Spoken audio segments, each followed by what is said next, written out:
Faith Evans. I'm not waiting till God called nobody back. I'm giving out flowers now. This is a whole new series, and today I'm talking about Faith Evans. A lot of people know her as Biggie's wife. A lot of people know her as the queen of bad boy. After working on Lauren's album and getting my pen nice writing R&B songs, my lawyer Londell McMillan introduced us. Now, of course, I already heard of Faith being from Jersey, and she's a Jersey representative. And of course, she had the classic out already. Soon as I get... Yeah, I ain't gotta sing, but y'all already know what I'm talking about. I remember meeting Faith and going, she fine. And she wasn't no shorty. She has a little height to her. We got to the studio and we singing there. We all having a little session. Around the time that Jill Scott came out, Faith started talking about this person, Jill Scott. I heard a little something about Jill at the time because I had already worked in Philly down in Touch Jazz and met a lot of the brothers that worked on the project. But Faith was really tuned into Jill at this moment. Vibe, after listening to Jill Scott played a role in the song Love Can't Hide. Faith took that vibe, jumped all on it, murdered it. We recorded about 4 records and 2 records actually got on the album, Faithfully. And we had a great time in the studio. We always laugh and have mad fun. But then there was a time. What time was that, bro? There was a time where Faith went from, hey, how you doing? Let's work together. It's all good, to that's my nerd. Where she became a person in my life that I'll never forget. I had a conflict with a producing partner that I was working with. And at that time, I had never wrote to another producer's beat. And I found myself sitting at home not knowing what I was going to do with my life. And you have these partnerships that's been going on a long time. And when something happens to where it comes to a halt, you have to reassess everything. To recalibrate your mind. You say to yourself, dang, all the records I've been doing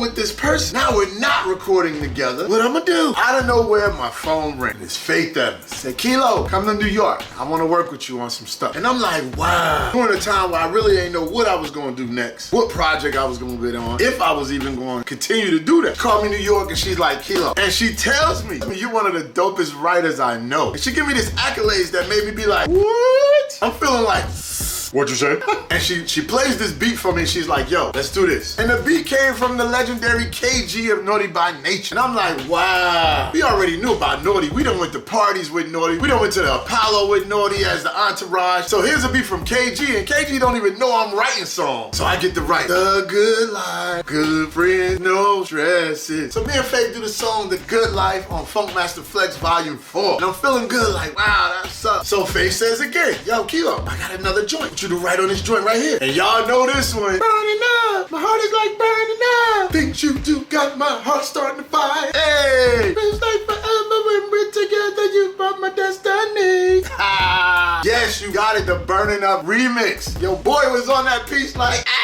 So to make a long story short, she started putting me on record after record. She put me with 702. We did a song called Ghetto Girl, who happened to be cousins with Ty Rusaw, who was Faith's ex-husband. So they were just plugging your boy. Boom, bop, boom, bop. We did like 6 different records together, and let me tell you something. I am forever grateful for that opportunity from all parties involved. Ty, Londell, Faith. That was my opportunity to step out and write on different people's tracks. And boy, I ain't even know I was that good. But as you can see that plaque right there, but see that plaque right there? That's a Faith Evans plaque right there. Bam. So yes, I keep Faith on speed dial, and I call her whenever I'm doing something crazy. I called her one time and said, Faith, I bought a tow truck. She was like, Kilo, you be doing some of everything. But just know, there's some people in your life, well, guess what? Nobody can talk to you about it. Nobody can talk to me about Faith Evans. Don't even try to have that conversation. You got anything negative to say, you better go over there with it, because Brick City boy don't play about the Brick City queen. I'm just trying to let you know. So I've been working on some new music to send to Faith. I'll let you know when I make something that she like, you know. Because you only know where they've been. You never know where they're going. You understand? Faith Evans. Much love. Say to Arts TV. Let's go.